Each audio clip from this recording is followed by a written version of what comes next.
നമസ്കാരം. പ്രൈം ടുഡേയിലേക്ക് സ്വാഗതം. നോക്കാം ഇന്നത്തെ പ്രധാന വാർത്തകൾ.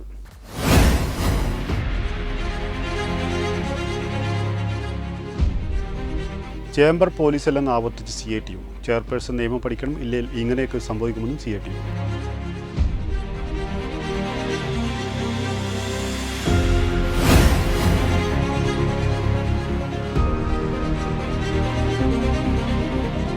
പൊന്നാനി കർമ്മ റോഡിൽ നിയന്ത്രണം വിട്ട കാർ പുഴയിലേക്ക് മറിഞ്ഞ അപകടം.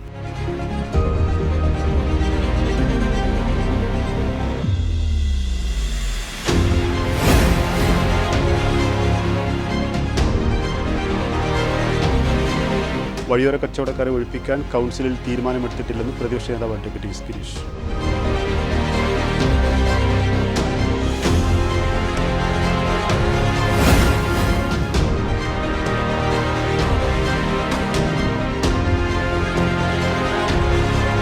ഷാജിയെയും കുടുംബത്തെയും തിരൂർ MLA കുറുക്കോളി മൊയ്തീൻ സന്ദർശിച്ചു.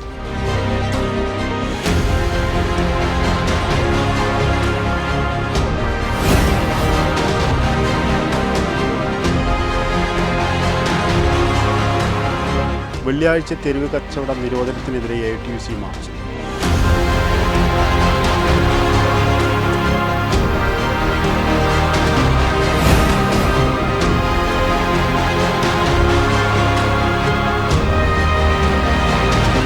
പഞ്ചായത്ത് തല വായനാ മത്സരങ്ങൾ സംഘടിപ്പിച്ചു.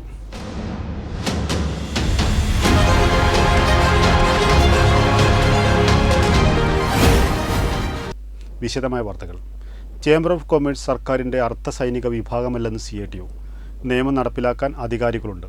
തിരൂർ ഗൾഫ് മാർക്കറ്റിലെ വെള്ളിയാഴ്ച തെരുവ് കച്ചവടക്കാരെ ഒഴിപ്പിക്കാനുള്ള ശ്രമം നടപ്പിലാവില്ലെന്നും നടപടി സ്വീകരിക്കേണ്ടത് സുപ്രീംകോടതി വിധിയുടെ അടിസ്ഥാനത്തിലാണെന്നും CITU വഴിയോര കച്ചവട തൊഴിലാളി യൂണിയൻ ഭാരവാഹികൾ വാർത്താസമ്മേളനത്തിൽ പറഞ്ഞു. വെള്ളിയാഴ്ച തെരുവ് കച്ചവടക്കാരെ ഒഴിപ്പിക്കാൻ നഗരസഭാ കൗൺസിൽ തീരുമാനമെടുത്തിട്ടില്ല. നിയമം നടപ്പിലാക്കാൻ സ്ട്രീറ്റ് വെൻഡിംഗ് കമ്മിറ്റിയിൽ ആലോചിക്കേണ്ടതുണ്ട്. ചേംബർ ഓഫ് കൊമേഴ്സിന്റെ തീരുമാനം നടപ്പിലാക്കുന്നതിനു മുമ്പ് ചെയർപേഴ്സൺ നിയമം പഠിക്കണമെന്ന് CITU വഴിയോര കച്ചവട തൊഴിലാളി യൂണിയൻ ജില്ലാ ജനറൽ സെക്രട്ടറി M. ബാപ്പുട്ടി വാർത്താസമ്മേളനത്തിൽ പറഞ്ഞു. ഗവൺമെന്റിന്റെ അർദ്ധസൈനിക വിഭാഗമല്ല വ്യാപാരി വ്യവസായി ഏകോപന സമിതിക്കാർ. അത് പ്രത്യേകമായി പറയണം. അങ്ങനെ നിയമം നടപ്പാക്കാൻ ഇറങ്ങി പുറപ്പെടണ്ട. ഇവിടെ വ്യാപാരികൾ നടത്തുന്ന ഒരുപാട് അനധികൃതമായ ഏർപ്പാടുകളില്ലേ? അനാവശ്യമായി തങ്ങളുടെ കെട്ടിടം പുറത്തേക്ക് നീട്ടി വലിച്ചു കിട്ടുന്ന സമ്പ്രദായമല്ലേ? ലൈസൻസ് പോലും ഇല്ലാതെ കച്ചവടം ചെയ്യുന്ന ആളുകളില്ലേ? അതൊക്കെ ധാരാളമുണ്ട്. മാത്രമല്ല, തിരൂരിലെ വ്യാപാരികളും വഴിയോര കച്ചവടക്കാരും തമ്മിൽ പരമ്പരാഗതമായ ഒരു സൗഹൃദം നിലനിൽക്കുന്നുണ്ട്. പല കച്ചവടക്കാരും അവരുടെ ഫ്രൂട്ട്സ് അതുപോലെ പച്ചക്കറി സാധനങ്ങളൊക്കെ അവസാന സമയത്ത് വിറ്റഴിക്കാൻ വഴിയോര കച്ചവടക്കാരെ ആശ്രയിക്കുന്ന പതിവ് തിരൂരിലുണ്ട്. അതൊക്കെ മറച്ചു വെച്ച് വ്യാപാരി വ്യവസായി സമിതിക്കാർക്ക് ഇപ്പോൾ പുതിയ ചില നേതാക്കന്മാർ വന്നിട്ടുണ്ട്. അത് അവരുടെ സംഘടനാ കാര്യമാണ്, നമ്മളതിൽ ഇടപെടുകയല്ല. പക്ഷെ അവർ തമ്മിലുള്ള ചില തർക്കങ്ങൾ തീർക്കാൻ വേണ്ടി ഒരു പൊതുശത്രുവായി വഴിയോര കച്ചവടക്കാരെ കാണാന്നുള്ളത് അംഗീകരിക്കാൻ കഴിയില്ല. സംസ്ഥാന vice president Akbar Khanath, unit president M. Ummer Farooq, joint secretary TP Shameer എന്നിവരും വാർത്താസമ്മേളനത്തിൽ സംബന്ധിച്ചു. വെട്ടം ന്യൂസ്, തിരൂർ. പൊന്നാനി കർമ്മ റോഡിൽ നിയന്ത്രണം വിട്ട കാർ പുഴയിലേക്ക് മറിഞ്ഞ് കാറിലുണ്ടായിരുന്ന വേങ്ങര സ്വദേശികൾ അപകടത്തിൽപ്പെട്ടു. നിസ്സാര പരിക്കുകളോടെ രക്ഷപ്പെട്ടു. ഇന്ന് ഉച്ചയോടെയാണ് സംഭവം. തിങ്കളാഴ്ച ഉച്ചയോടെയാണ് സംഭവം. പൊന്നാനി കർമ്മ റോഡിലാണ് നിയന്ത്രണം വിട്ട കാർ പുഴയിലേക്ക് മറിഞ്ഞ് അപകടമുണ്ടായത്.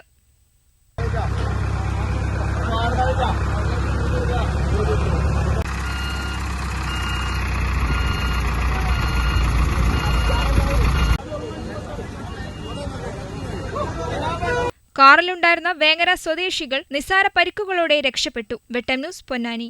വഴിയോര കച്ചവടക്കാരെ ഒഴിപ്പിക്കാൻ കൗൺസിലിൽ തീരുമാനമെടുത്തിട്ടില്ല. നഗരസഭാ ചട്ടങ്ങൾ കാറ്റിൽ പറത്തി സമ്പന്ന വ്യാപാരത്തിന് അനുമതി നൽകിയ നടപടി ധിക്കാരമെന്ന് തിരൂർ നഗരസഭാ പ്രതിപക്ഷ നേതാവ് അഡ്വക്കേറ്റ് എസ് ഗിരീഷ്.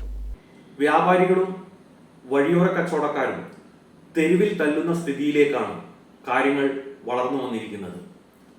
നഗരസഭാ കൗൺസിൽ എടുക്കാത്ത തീരുമാനങ്ങൾ എടുത്തു എന്ന് പറഞ്ഞുകൊണ്ടാണ് ഉദ്യോഗസ്ഥരെ വഴിയോര കച്ചവടക്കാരുടെ അടുത്തേക്ക് പറഞ്ഞയച്ചത്. യഥാർത്ഥത്തിൽ അങ്ങനെ ഒരു അജണ്ടയെ നഗരസഭാ കൗൺസിലിന് മുമ്പിൽ വന്നിട്ടില്ല. വഴിയോര കച്ചവടക്കാരെ ഒഴിപ്പിക്കുന്നതുമായി ബന്ധപ്പെട്ട ഒരു തീരുമാനം നഗരസഭാ കൗൺസിൽ എടുത്തിട്ടില്ല. അതുപോലെ തിരൂരിൽ താഴെപ്പാലത്ത് സ്റ്റേഡിയത്തിന് മുൻപിൽ വലിയ വ്യാപാരമേള നടത്തുന്നതുമായി ബന്ധപ്പെട്ട കാര്യങ്ങളുടെ വിശദാംശങ്ങളൊന്നും കൗൺസിലിലേക്ക് വന്നിട്ടില്ല. നഗരസഭാ ചട്ടങ്ങൾ കാറ്റിൽ പറത്തിക്കൊണ്ടാണ് ഇത്തരമൊരു സംഘത്തിന് സമ്പന്ന വ്യാപാരം നടത്തുന്നതിന് വേണ്ടിയിട്ടുള്ള അനുമതി നൽകിയിട്ടുള്ളത്. യഥാർത്ഥത്തിൽ നഗരസഭാ കൗൺസിലിലേക്ക് വന്ന അജണ്ട എന്ന് പറയുന്നത് കേവലം സ്റ്റേഡിയത്തിനു മുമ്പിൽ ഒരു എക്സിബിഷൻ നടക്കുന്നതിന്റെ തറവാടക നിശ്ചയിക്കുന്നതുമായി ബന്ധപ്പെട്ട അജണ്ടയാണ്. ആ കാര്യത്തിൽ തന്നെ നഗരസഭാ കൗൺസിൽ കൃത്യമായ തീരുമാനം കൈക്കൊണ്ടിട്ടില്ല. വിശദാംശങ്ങൾ മനസ്സിലാക്കി വിശദമായ രീതിയിൽ കാര്യങ്ങൾ പഠിച്ചതിന് ശേഷം നടപടിയെടുക്കുന്നതിന് വേണ്ടി ധനകാര്യ സ്റ്റാൻഡിംഗ് കമ്മിറ്റിയെ ചുമതലപ്പെടുത്തുക മാത്രമാണ് ചെയ്തിട്ടുള്ളത്. ഞങ്ങൾ വഴിയോര കച്ചവടത്തിനെതിരല്ല. പക്ഷെ ഗതാഗത തടസ്സം ഉണ്ടാകുന്ന വിധത്തിൽ എവിടെയും വഴിയോര കച്ചവടമാകാം എന്ന നിലപാടും ശരിയല്ല. എന്നാൽ ഇവരോടെല്ലാവരോടും ഇരട്ടത്താപ്പ് നയമാണ് നഗരസഭ സ്വീകരിക്കുന്നത്. വഴിയോര കച്ചവടക്കാർ പ്രശ്നമുണ്ടാക്കുമ്പോൾ വ്യാപാരികൾക്കെതിരെ നിലപാട് സ്വീകരിക്കുകയും വ്യാപാരികൾ പ്രശ്നങ്ങളിലേക്ക് വരുമ്പോൾ വഴിയോര കച്ചവടക്കാർക്കെതിരെ നിലപാട് സ്വീകരിക്കുകയും ചെയ്യുന്ന നഗരസഭയുടെ ഇരട്ടത്താപ്പ് നയമാണ് ഇപ്പോഴത്തെ പ്രശ്നങ്ങൾക്ക് കാരണം. ഈ പ്രശ്നങ്ങൾ അടിയന്തരമായി പരിഹരിക്കുന്നതിനാവശ്യമായിട്ടുള്ള നടപടികൾ കൈക്കൊള്ളണം.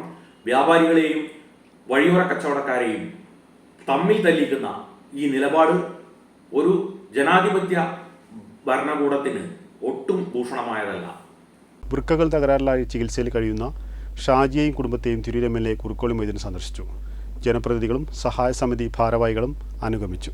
വെട്ടം ഗ്രാമപഞ്ചായത്തിലെ 7-ാം വാർഡിൽ താമസിക്കുന്ന ചെറിയപറമ്പിൽ ഷാജി ഇരുവൃക്കകളും തകരാറിലായി കോട്ടക്കൽ അൽമാസ് ആശുപത്രിയിൽ ആഴ്ചയിൽ 3 തവണ ഡയാലിസിസ് ചെയ്തു വരികയാണ്. രോഗം മൂലം ദുരിതമനുഭവിക്കുന്ന ഷാജിയുടെ കുടുംബത്തെ MLA കുറുക്കോളി മൊയ്തീൻ സന്ദർശിച്ചു. V Thankamani, C Mohandas, NS Babu, Janitha Pariyapurath, Basheer Kodakkat, P Kunhimoosa, Ismail Achambat, P Praveesh, V Jaisal, P Unnikrishnan എന്നിവർ സന്നിഹിതരായിരുന്നു. ന്യൂസ് ബ്യൂറോ, വെട്ടം.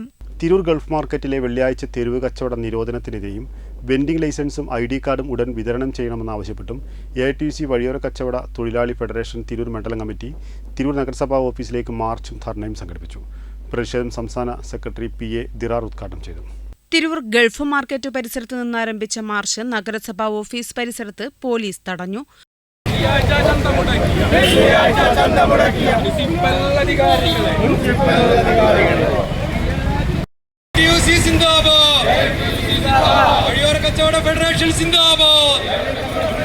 തുടർന്ന് നടന്ന പ്രതിഷേധം സംസ്ഥാന സെക്രട്ടറി PA ദിറാർ ഉദ്ഘാടനം ചെയ്തു. ഏതാണ്ട് വർഷങ്ങളായിട്ട് അവലംബിച്ചു വരുന്നതാണ്. പക്ഷെ കഴിഞ്ഞ വെള്ളിയാഴ്ച ഏതാണ്ട് ബുധനാഴ്ചയാണ് വെള്ളിയാഴ്ചകളിൽ കച്ചവടം ചെയ്യാൻ പാടില്ല എന്നുള്ള ഒരു തിട്ടൂരവുമായിട്ട് മുനിസിപ്പൽ അധികാരികൾ രംഗത്ത് വരുന്നത്. എന്താണ് അതിൻ്റെ പിന്നിലുള്ള ചേതോവിഹാരം? ആരെ സംരക്ഷിക്കാനാണ്, ആരുടെ കയ്യിൽ നിന്ന് ഒറ്റുപണം വാങ്ങാനാണ് മുനിസിപ്പൽ അധികാരികൾ ഇത്തരമൊരു തൊഴിലാളി വിരുദ്ധ നിലപാടുമായിട്ട് മുന്നോട്ട് പോയത്? അവിടെയാണ് ഞങ്ങളുടെ പ്രശ്നം. മുനിസിപ്പൽ അധികാരികൾക്ക് വെള്ളിയാഴ്ച എന്താ പ്രശ്നം? അവിടെയാണ് ഞങ്ങളുടെ പ്രധാന ചോദ്യം. മുനിസിപ്പൽ അധികാരികൾക്ക് വെള്ളിയാഴ്ച ദിവസം കച്ചവടം ചെയ്യാൻ പാടില്ല എന്ന് മുനിസിപ്പൽ അധികാരികൾ പറയുമ്പോൾ അവിടുത്തെ കച്ചവടക്കാർ വെള്ളിയാഴ്ച കച്ചവടം, മുസ്ലിങ്ങളായ കച്ചവടക്കാർ വെള്ളിയാഴ്ച കച്ചവടം ചെയ്യാതിരിക്കുന്നത് പാവപ്പെട്ട ഹജ്ജ് എന്ന് പറയുന്ന ജുമാ നമസ്കാരത്തിന് വേണ്ടിയാണ്. പക്ഷെ മുനിസിപ്പൽ അധികാരികൾ അത് പറയുന്നത് എന്തിനു വേണ്ടിയാ? മുനിസിപ്പൽ അധികാരികൾ പിന്തുടരുന്നത് ഖുർആനെയാണോ? ഖുർആനെയാണെങ്കിൽ നിങ്ങൾ പറയണം, ഞങ്ങൾ ഖുർആനെ പിന്തുടരുന്നു. അതല്ല നിങ്ങൾ പഞ്ചായത്ത് രാജാണ് പിന്തുടരുന്നുണ്ടെങ്കിൽ. എന്നാൽ ഇന്ന് പിന്നോക്ക് പോവുകയില്ല എന്ന് ഉറച്ച ദൃഢപ്രതിജ്ഞയോട് കൂടിയാണ് AITUC തൊഴിലാളികൾ അവിടെ കച്ചവടം നടത്തിയത്. അതുമായി ബന്ധപ്പെട്ട് നടത്തിയത്. ഇവിടെ ഒരു വെൻഡിങ് കമ്മിറ്റി ഉണ്ട്. ആ വെൻഡിങ് കമ്മിറ്റിയിൽ AITUC ഉണ്ട്, CIT ഉണ്ട്, INTC ഉണ്ട്, ST ഉണ്ട്. ഇവരെല്ലാം സംയുക്തമായി നിന്നുകൊണ്ടാണ് വഴിയോര കച്ചവടത്തെ പ്രോത്സാഹിപ്പിച്ച് ഈ വി ജംഷാദ് അധ്യക്ഷത വഹിച്ചു. ജില്ലാ secretary MP Janardhanan, president Lenin Das, നഗരസഭാ councillor V Nandan, CPI Tirur municipal secretary Palliyeri Ravi, AIYF ജില്ലാ എക്സിക്യൂട്ടീവ് അംഗം രജീഷ് കാടയിൽ, പ്രകാശൻ കുറ്റൂർ എന്നിവർ സംസാരിച്ചു. K റഫീഖ് സ്വാഗതവും PV താജുദ്ദീൻ നന്ദിയും പറഞ്ഞു. വെട്ട ന്യൂസ് തിരൂർ. മലപ്പുറം ജില്ലാ ലൈബ്രറി കൗൺസിൽ LP UP വിഭാഗം കുട്ടികൾക്കായി സംഘടിപ്പിച്ച പഞ്ചായത്ത് തല വായനാ മത്സരം പരിയാപുരം നവയുഗ വായനശാലയുടെ നേതൃത്വത്തിൽ പരിയാപുരം LP സ്കൂളിൽ നടന്നു. സമാപന സമ്മേളനം child welfare committee member advocate Rajesh Puthkad ഉദ്ഘാടനം ചെയ്തു. പഞ്ചായത്ത് സമിതി ചെയർമാൻ സുശീലൻ K അധ്യക്ഷത വഹിച്ച യോഗത്തിൽ പഞ്ചായത്ത് നേതൃസമിതി കൺവീനർ PP ഇബ്രാഹിംകുട്ടി സ്വാഗതവും നവയുഗ് വനിതാ വിഭാഗം കൺവീനർ രേഖ VP നന്ദിയും നവയുഗ് പ്രവർത്തക സമിതി അംഗം രമാദേവി P ആശംസകളും അർപ്പിച്ച് സംസാരിച്ചു. ക്വിസ് മത്സരത്തിൽ നവയുഗ് വായനശാല വനിതാ വിഭാഗം പ്രവർത്തകർ നീതു സതീഷ്, സരിത VT എന്നിവർ ക്വിസ് മാസ്റ്റർമാരായി. LP വിഭാഗത്തിൽ 1ാം സ്ഥാനം യദുകൃഷ്ണ AMUP സ്കൂൾ വെട്ടം, 2ാം സ്ഥാനം സഫ ഷെറിൻ, 3ാം സ്ഥാനം മുഹമ്മദ് ഹാഷിദ്. UP വിഭാഗത്തിൽ 1ാം സ്ഥാനം അനാമിത്ര PP, 2ാം സ്ഥാനം ഷഹദാദ്, 3ാം സ്ഥാനം അശ്വിൻ R എന്നിവരും താലൂക്ക് തല മത്സരത്തിലേക്ക് തിരഞ്ഞെടുക്കപ്പെട്ടു. വായനശാല പ്രസിഡന്റ് P മുരളീധരൻ, ഭരത് ദാസൻ, അയൂബ് VA. ഇതോടെ ഈ വാർത്താ ബുള്ളറ്റിൻ പൂർണ്ണമാവുന്നു. നന്ദി, നമസ്കാരം.